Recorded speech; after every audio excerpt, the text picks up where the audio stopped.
Hello friends, good evening. कैसे हो? I hope कि आप लोग अच्छे ही होंगे। सो फ्रेंड्स, आज की इस वीडियो आप लोगों से मैं हिंदी लैंग्वेज का टेस्ट लूँगा special UP BEd entrance exam 2021 के लिए। फ्रेंड्स, इस टेस्ट में जो टोटल आपके क्वेश्चंस होंगे वो होंगे 25। अगर आप लोग 25 में से 15 प्लस क्वेश्चंस करेक्ट करते हैं तो आपकी हिंदी लैंग्वेज की तैयारी अच्छी है और आप लोग बीएड एंट्रेंस एग्जाम को भी बहुत ही अच्छे नंबरों से निकाल सकते हैं। तो चलिए इस टेस्ट को स्टार्ट करते हैं। एक क्वेश्चन में आपको मैं 5 सेकंड का समय दूंगा। अगर आंसर सोचने का ज़्यादा समय चाहिए आप लोगों को तो वीडियो को आप लोग रोक भी सकते हैं। तो सबसे पहला क्वेश्चन यहाँ पे देख सकते हैं, किस वाक्य में सकर्मक क्रिया नहीं है। चारों वाक्यों को आप लोग देख सकते हैं, तो किस में सकर्मक क्रिया नहीं है ये आपको बताना है। तो 3 छात्र पुस्तकालय में पढ़ रहे हैं, इसमें तो सकर्मक क्रिया है। मोहन बाजार में फल खरीद रहा है, इसमें भी सकर्मक क्रिया है। किसान हल से खेत जोत रहा है, इसमें भी जो है सकर्मक क्रिया है।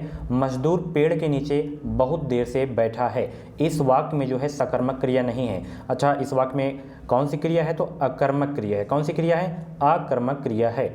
ऑप्शन जो है ए करेक्ट होगा इस क्वेश्चन का राइट आंसर। अगर आपको 2021 में बीएड का एग्जाम देना है तो आप लोग इस चैनल से जुड़ जाइए। चैनल को सब्सक्राइब करके बगल में बेल आइकन को ऑल पे प्रेस कर लीजिएगा। इस चैनल के माध्यम से आपको निश्चित ही मदद मिलेगी। अगला प्रश्न, प्रकंपित ध्वनि है या, रा, ला, वा। प्रकंपित ध्वनि कौन सी है ये आपको बताना है। तो इसमें जो प्रकंपित ध्वनि है वो है आपकी रा। ठीक है, ऑप्शन जो है आपका बी करेक्ट होगा इस क्वेश्चन का right answer. Most important question है आपके एग्जाम के लिए। इसके उच्चारण के समय जो है जिह्वा का अग्रभाग तालु के पास चला जाता है। ठीक है, और मुख प्रकोष्ठ से निकलने वाली वायु के प्रवाह से जिह्वा में कंपन उत्पन्न हो जाता है। इसको जो है लुठित वर्ण भी कहते हैं। ऑप्शन जो है आपका बी करेक्ट होगा इस क्वेश्चन का राइट आंसर। नेक्स्ट क्वेश्चन यहाँ पे देख सकते हैं, हिंदी भक्ति साहित्य में अष्टचाप क्या है। हिंदी भक्ति साहित्य में अष्टचाप क्या है ये आपको बताना है। और जितने भी लोग टेस्ट को दे रहे हैं फटाफट वीडियो को लाइक कर दें। हिंदी भक्ति साहित्य में अष्टचाप क्या है?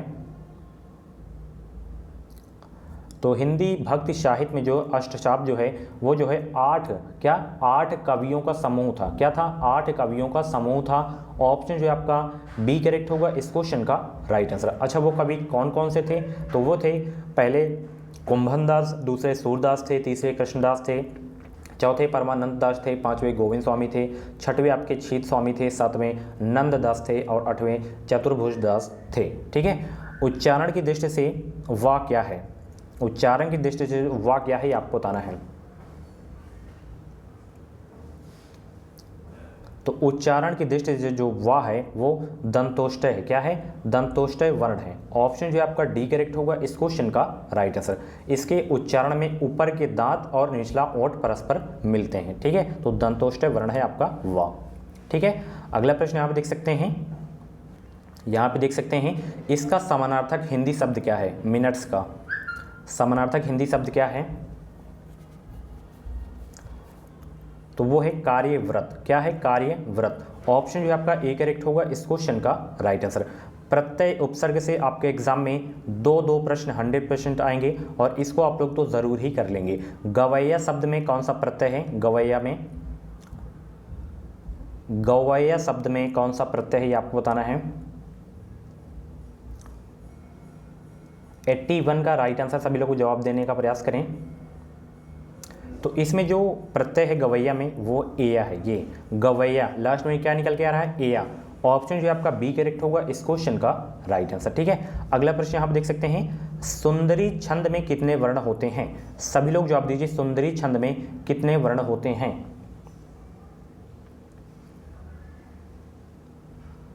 तो सुंदरी छंद में जो वर्ण होते हैं वो होते हैं 25। ऑप्शन जो है आपका ए करेक्ट होगा इस क्वेश्चन का राइट आंसर। अगला यहाँ पे आपको रस बताना है। क्या है? ओझरी की झोरी कांधे, आंतन की सेल्ही बांधे, मुंड को कमंडल खपर कियो, कोरी के। उपयुक्त पंक्तियों में कौन सा रस है? तो इन पंक्तियों में जो आपका रस है वो है विभत्स रस। कौन सा? विभत्स रस है। ऑप्शन जो है आपका ए करेक्ट होगा इस क्वेश्चन का राइट आंसर। अगला प्रश्न आप देख सकते हैं, विलोम शब्द युग्म कौन सा नहीं है? विलोम शब्द युग्म कौन सा नहीं है? किसका?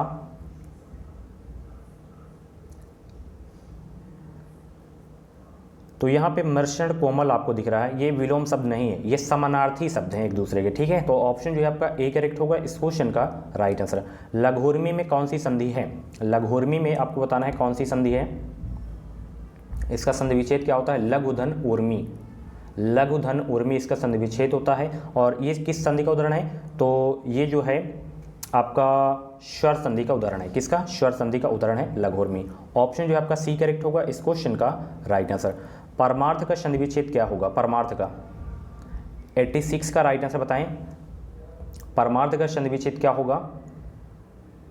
तो इसका जो संधि विच्छेद होगा वो होगा परम धन अर्थ। ऑप्शन जो है आपका ए करेक्ट होगा इस क्वेश्चन का राइट आंसर। ये किस संधि का उदाहरण है? तो ये जो है दीर्घ संधि का उदाहरण है। अगला प्रश्न थोड़ा सा सेंस लगाइए और आसानी से कर सकते हैं इसे। निम्नलिखित वाक्यों में से अपूर्ण भूतकाल को पहचानिए। अपूर्ण भूतकाल को पहचाना है आपको। रामू खाना खा रहा था, माँ जो है खाना बना चुकी हैं, मुझे बाहर जाना है, हम घूमने जाएंगे। इसमें अपूर्ण भूतकाल को पहचानना है आपको। तो इसमें जो है रामू खाना खा रहा था, इसमें जो है अपूर्ण भूतकाल है। ऑप्शन जो है आपका ए करेक्ट होगा इस क्वेश्चन का राइट आंसर। इस वाक्य में जो है अपूर्ण भूतकाल है क्योंकि इस वाक्य में क्रिया की समाप्ति का समय ज्ञात नहीं हो रहा है। क्या नहीं हो रहा है? क्रिया की समाप्ति का समय ज्ञात नहीं हो रहा है, ठीक है। ऑप्शन जो है ए वाला आपका करेक्ट हो जाएगा। निम्न में से किस कवि को ज्ञानपीठ पुरस्कार नहीं मिला है? उस कवि का नाम बताएं जिन्हें ज्ञानपीठ पुरस्कार नहीं मिला है। तो माखनलाल चतुर्वेदी जो है ज्ञानपीठ पुरस्कार नहीं मिला है। ऑप्शन जो है आपका बी करेक्ट होगा इस क्वेश्चन का राइट आंसर। इन्हें जो है अकादमी पुरस्कार दिया गया था 1955 में, ये आपको याद रखना है। अगला प्रश्न आप देख सकते हैं, संयोजक चिन्ह का एक और नाम क्या है? संयोजक चिन्ह का एक और नाम क्या है ये आपको बताना है। 89 का राइट आंसर बताने का प्रयास करें। तो संयोजक चिन्ह का जो एक और नाम है वो है सामसिक चिन्ह। कौन सा है? सामसिक चिन्ह। ऑप्शन जो है आपका सी करेक्ट होगा इस क्वेश्चन का राइट आंसर।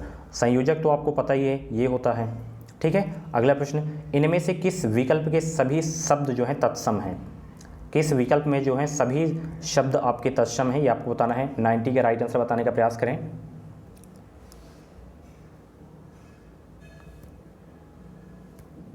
तो इसमें आपको यहाँ पे दिख रहा होगा संकट, शकट, सहज। ये जो आपके विकल्प हैं सी वाला, इसमें जो सभी शब्द हैं आपके तत्सम शब्द हैं। तो ऑप्शन जो आपका सी करेक्ट होगा इस क्वेश्चन का राइट आंसर। नेक्स्ट क्वेश्चन यहाँ पे देख सकते हैं, हिंदी में कृत प्रत्ययों की संख्या कितनी है? बहुत इंपॉर्टेंट क्वेश्चन है, अक्सर एग्जाम में ये क्वेश्चन रिपीट होता ही रहता है। तो हिंदी में कृत प्रत्ययों की संख्या कितनी है ये आपको बताना है। तो ध्यान रखिएगा, हिंदी में कृत प्रत्ययों की जो संख्या है वो है 28। कितनी है? 28 है। ऑप्शन इसका ए करेक्ट होगा इस क्वेश्चन का राइट आंसर। देश शब्द कौन सा नहीं है आपको बताना है। तेंदुआ, हड्डी, धड़ाम, ठेस, कौन सा देश शब्द नहीं है आपको बताना है।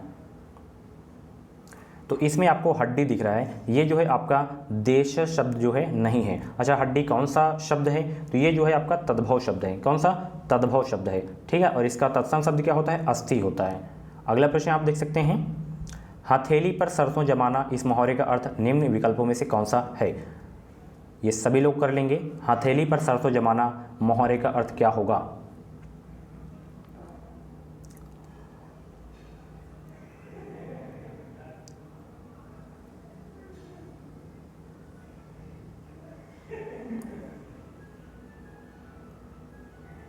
तो हथेली पर सरसों जमाना का जो मुहावरे का अर्थ होगा वो होगा असंभव काम कर दिखाना। ऑप्शन जो है आपका बी करेक्ट होगा इस क्वेश्चन का राइट आंसर। नेक्स्ट क्वेश्चन यहाँ पे देख सकते हैं, जिसे करना बहुत कठिन हो के लिए एक शब्द होगा।